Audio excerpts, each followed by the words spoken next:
Today, we're going to talk about the incredibly complex situation in Venezuela. And we're going to do it by looking at one shocking, hypothetical event that really puts everything into perspective.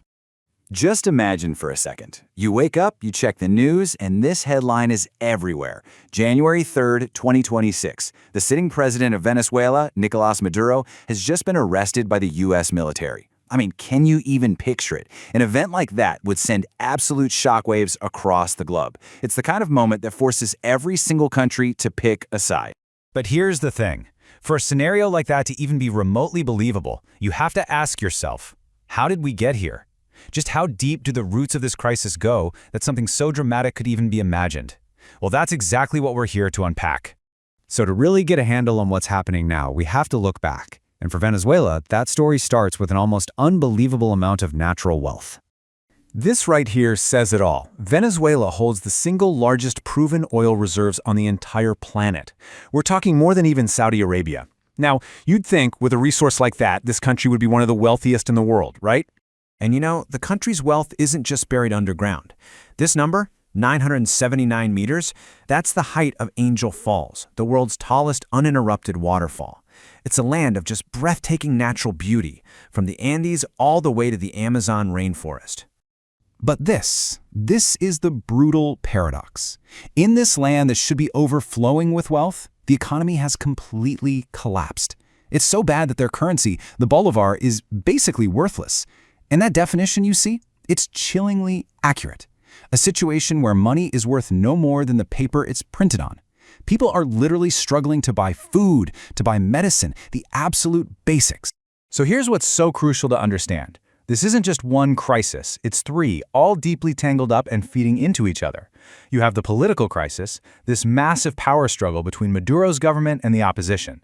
That led to economic chaos and harsh international sanctions.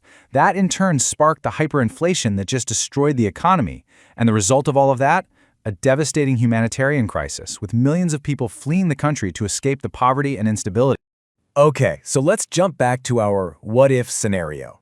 With an internal situation this bad, the arrest of Maduro wouldn't just be a local story. No way. It would instantly explode onto the world stage, and every nation would be forced to show their hand. And right here, you can see how the world would fracture in a heartbeat. The lines would be drawn immediately. The UN would be concerned. Maduro's allies like Russia and China would come out with strong condemnations. But then you've got others, like Argentina, who would actually support it, while the EU would be playing it safe. It becomes a geopolitical flashpoint just like that. Now let's look closer at one side of that divide. Russia's reaction wouldn't just be some polite diplomatic disagreement.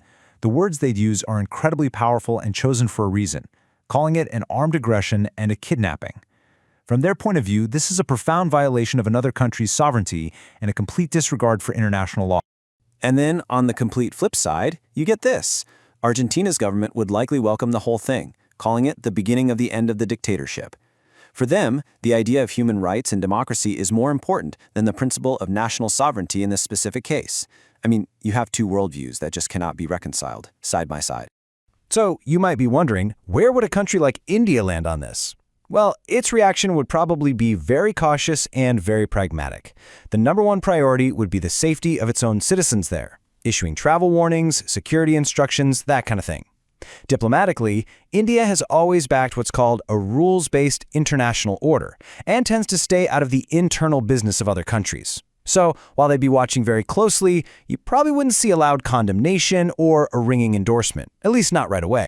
And all of this brings us to our final, really critical question. Is the tragedy in Venezuela just the internal problem of one nation? Or does a situation this terrible become a test for the very idea of international law itself? It really makes you think. At what point does one country's crisis become the whole world's responsibility? And who gets to make that call? That's the question that sits right at the very heart